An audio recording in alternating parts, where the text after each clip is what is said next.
What is up, everybody? We are on day 146 of our Bible in a Year series. We are continuing on in the book of Job. It's getting interesting, you could say. Um, we are, we've seen a little bit of back and forth between Job's friends and Job, and we're getting into the second aspect of that. And we have some pretty interesting things that come up in the conversation today. So let's jump straight in. Chapter 8. Then Bildad, the Shuhite, replied, "How long will you go on saying these things? Your words are a blast of wind. Does God pervert justice? Does the Almighty pervert what is right? Since your children sinned against him, he gave them over to their rebellion. But if you earnestly seek God and ask the Almighty for mercy, if you are pure and upright, then he will move even now on your behalf and restore the home where your righteousness dwells. Then, even if your belongings were modest, your final days will be full of prosperity. For ask the previous generation and pay attention to what their ancestors discovered. Since you were born only yesterday and know nothing, our days on earth are but a shadow. I can't talk. Will they not teach you and tell you and speak from their understanding? Does papyrus grow where there is no marsh? Do reeds flourish without water? While still uncut shoots, they would dry up quicker than any other plant. Such is the destiny of all who forget God. The hope of the godless will perish. His source of confidence is fragile. What he trusts in is a spider's web. He leans on his web, but it doesn't stand firm. He grabs it, but it does not hold up. He is a well-watered plant in the sunshine. His shoots spread out over his garden. His roots are intertwined around a pile of rocks. He looks for a home among the stones. If he is uprooted from his place, it will deny knowing him, saying, I never saw you. Surely this is the joy of his way of life. Yet others will sprout from the dust. Look,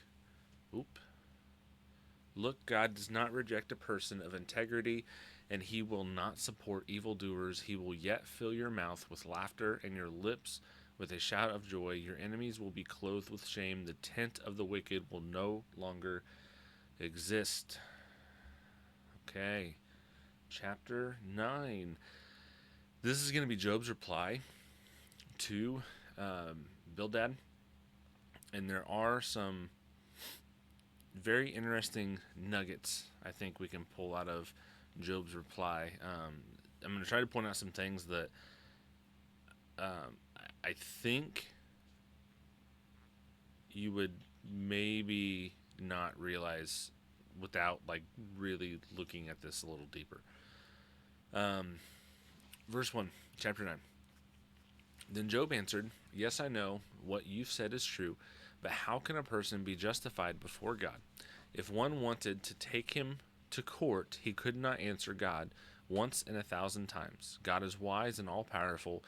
Who has opposed him and come out unharmed? So here, particularly verse 4, we see, these words are similar to what we saw Job saying in chapter 6. But God is not arbitrary. He's not capricious. He's not malicious in his dealings with humans or with mankind.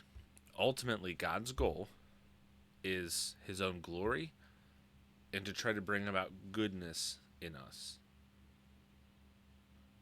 Ultimately, that would bring him glory as well. And that's good to do because he is deserving of glory. The only thing deserving of any glory. Verse 5.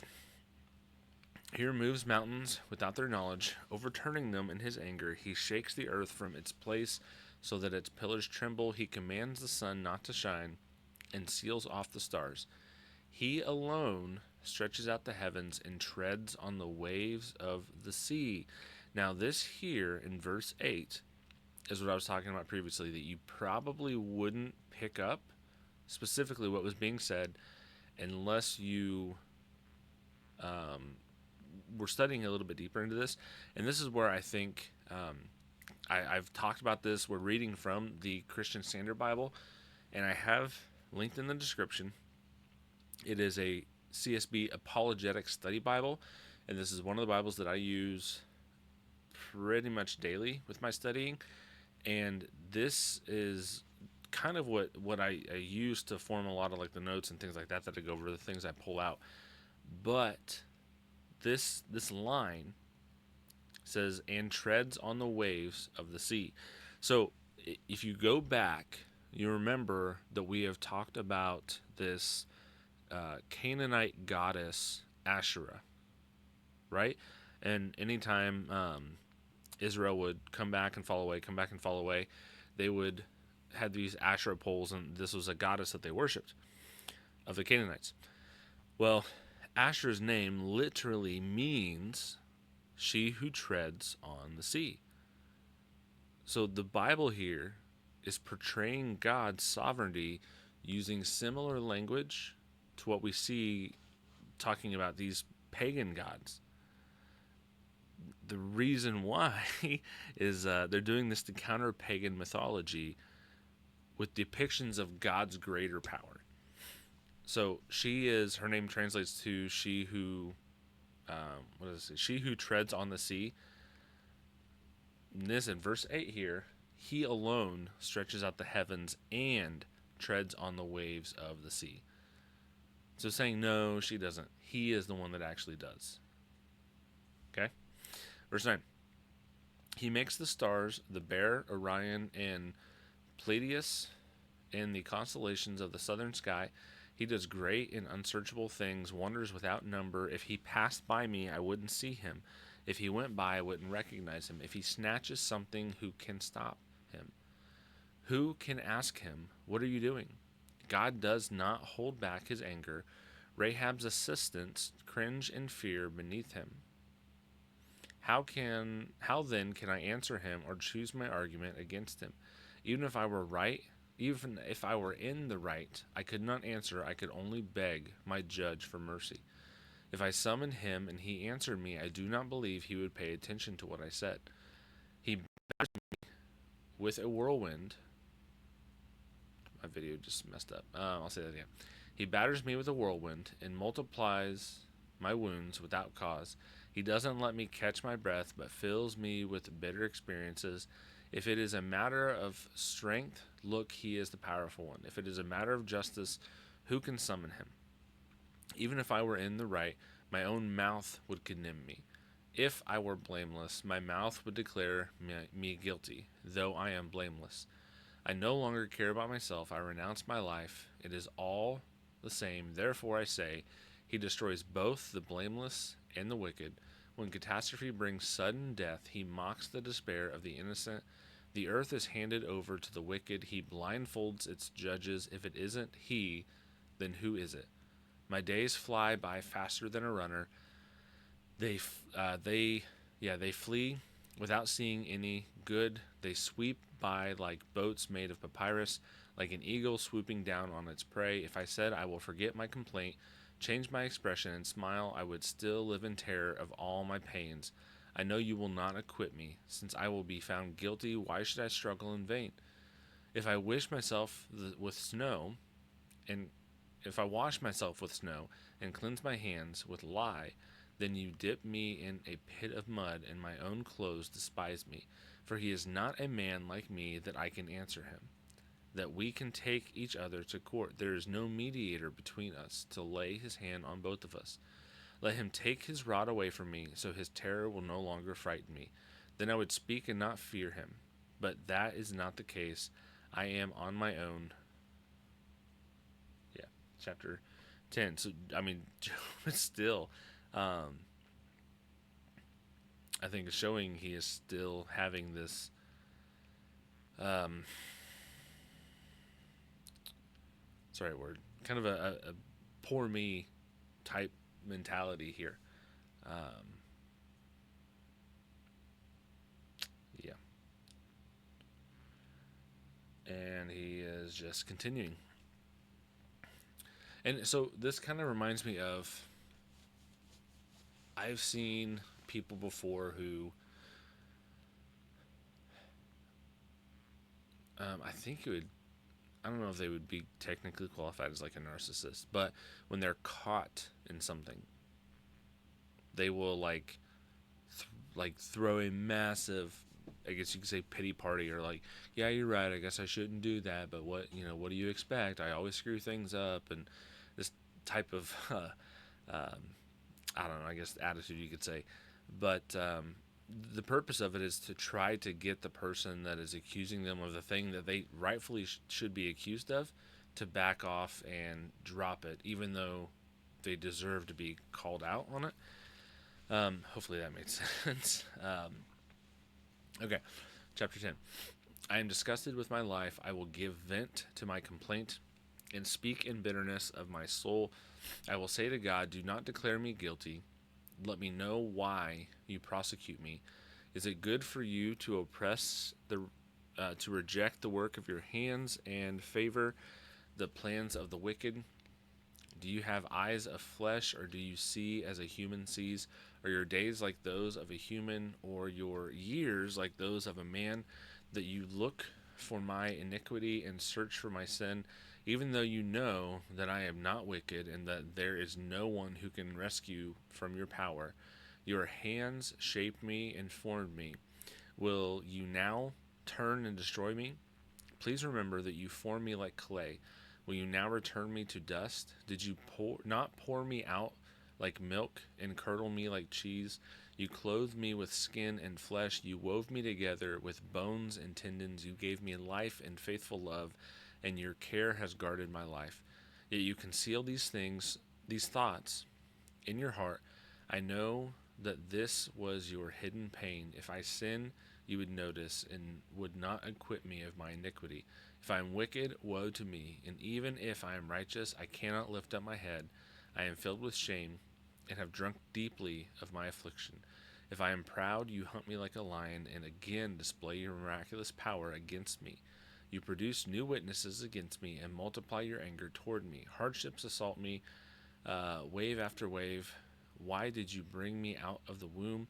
I should have died and never been seen. I wish I had never existed, but had been carried from the womb to the grave. Are my days not few? Stop it. Leave me alone so that I can smile a little before I go to a land of darkness and gloom, never to return. It is a land of blackness, like the deepest darkness, gloomy and chaotic, when even the light is like the darkness. And so here at the end, these last two verses, specifically the last two verses, we see Job is, his view of the afterlife here is still being framed by how like despondent he is with the situation. This is not an accurate depiction of the afterlife. This is not a biblical depiction of the afterlife. So this is still Job wrapped up in his own personal grief issues, um, yeah, all that fun stuff. And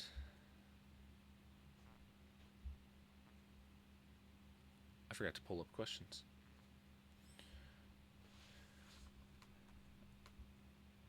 Give me just a second.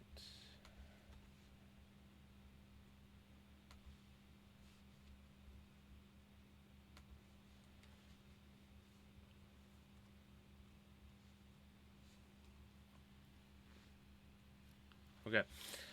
So interesting stuff. Still continuing on with Job. Up next, we will have more conversation, and like I said, I think we start to see more of Job's um, really not quite as innocent as what not when you compare it to God's goodness. And we do see at the very end, God responds to Job. So, question 1. Bildad's rigid view in chapter 8 links suffering directly to personal sin. How does his argument challenge us to examine our assumptions about divine justice and the need for humility when comforting those in pain? Like I said before, that's not an accurate depiction. Now, sometimes things that we're going through can be connected directly to sin or sinful behavior or poor choices, consequences of that. But not every single time that something happens does that equal, hey, you sinned or you have a sinful behavior that you're not getting rid of or something along those lines. Holding that view is damaging to people because it changes how you interact with people.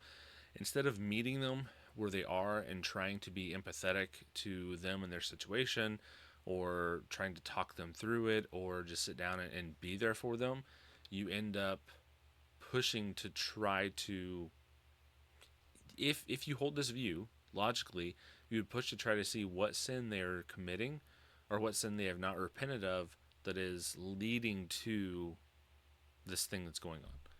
Because if that's what your view is, that's how you fix the problem. You don't need to sit and listen to them. You don't need to be empathetic. You need to be direct and get straight to the point. Find out what the sin is so they can move on past it. You can move on past it. And that's not the case, and that ends up hurting people a lot.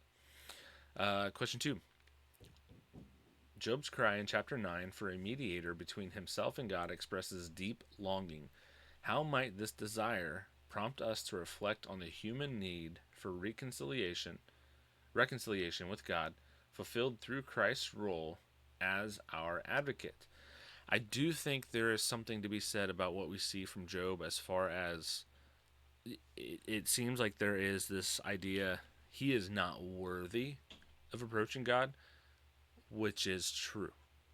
He's not, I'm not, you're not, nobody is. So we had to have an advocate. We had to have somebody that goes between us, a high priest, and that is the role that Jesus fulfills. We saw that in the Old Testament. They had to go through all these different things in order to make themselves good to go into the Holy of Holies, to perform the sacrifices on behalf of the people, and all these things that they had to do. Jesus comes, fulfills that law. He doesn't abolish the law. The law is still in effect today. A lot of people don't think this. They say, oh, Jesus came and the law is done with. No, the law is still there. What has changed is you can take, essentially, Jesus fulfilling the law on your behalf if you're willing to accept that. We see in Galatians, it says pretty clearly, if you are not led by the Spirit, then you are under the law. Like the law is still in effect today. You have a choice whether you want to try to fulfill it yourself, and you can't. It's not possible. The purpose of the law was to show that we can't be good enough. That's why Jesus came. That's why he did everything he did, led to the cross, and ultimately still paid even though he was sinless. So that aspect of what we see from Job, I think, is good. It's showing I think, more accurate reverence for God, even though I don't think Job is quite right in his attitude of how he is getting there. I think some of what he is saying is closer to accurate. Question 3. In chapter 10, Job questions why God seems to oppose him. How does his bold appeal invite us to wrestle with the tension between questioning God's ways and trusting his goodness in the midst of unexplained suffering? So, when everything was good, when Job was getting everything he wanted, when nothing was going wrong, he had all this wealth, he had all this livestock, all these animals, he had his kids were good, they had their own thing going on, they would do these banquets all the time. When nothing was wrong, Job trusted God's goodness. But when all this stuff is taken away, and Job has to sit there for a little bit with it gone, he starts to not trust God's goodness. Or he starts to ask, why is God against me? Why is God doing this? We saw in yesterday, he specifically, the terminology used is being, God is like shooting him with poisoned arrows, right? that is a malicious thing to do to somebody. And so he's almost like he is setting this up as if God is the bad guy in this situation. And we know, knowing God's character, that is not the situation. That's not the case. God's not the bad guy. God's the only one who's not the bad guy. Um, so it's a little bit of a fine line, like kind of what I talked about yesterday, where you can you can voice frustration, you can voice hurt, and things like that. I don't think that's wrong, but we need to be careful about how we're doing it, because ultimately, like we can't. If you focus on that too much, you can kind of start getting away from this idea of really knowing that God is good, genuinely good, and you can start to, like we see from Job here, and um, that's a dangerous place to be. So that is it for today. Appreciate everyone watching and listening up to this point. Don't forget to like, subscribe, and comment. I enjoy seeing comments from people and interacting as much as I can. As much as I can. I try to check the comments, but I don't always get a chance to, at least not super frequently. So if I don't respond, or if I respond once and you reply again and I don't come back, don't take it personally, please. I try to get on with how YouTube is set up on the back end. Like, if once I reply, it doesn't like show up and notify me if you reply back to that. So I have to remember to go check that specific comment. And yeah, fun stuff. YouTube should fix that if they can. I'm sure they're watching my videos to get suggestions on what they need to fix. Anyways, don't forget to, yeah, like I said, like, comment, subscribe. If this has been a blessing to you, pass it on to somebody else. Word of mouth's the best way the podcast spread, and you can help somebody stick with a daily Bible reading. That's the purpose of what we're doing here, trying to give you a resource to make it easier to stick with reading your Bible daily and doing more than just reading and walking away. Like, actually trying to grow from it, take something from it, and yeah, that's the whole purpose of that this year, and I'm going to continue through the year, next year, and the foreseeable future. So share with other people, and we'll continue to grow this and help even more people. Tomorrow we are going to be back in Job again. We will be in Job 11 through 14 tomorrow. So we're seeing some more back and forth again, this time with the third friend that was mentioned, Zophar. And pretty good stuff. So you don't want to go anywhere. Make sure you come back for that. It's going to be good. More interesting stuff coming up, and I think it'll bless you.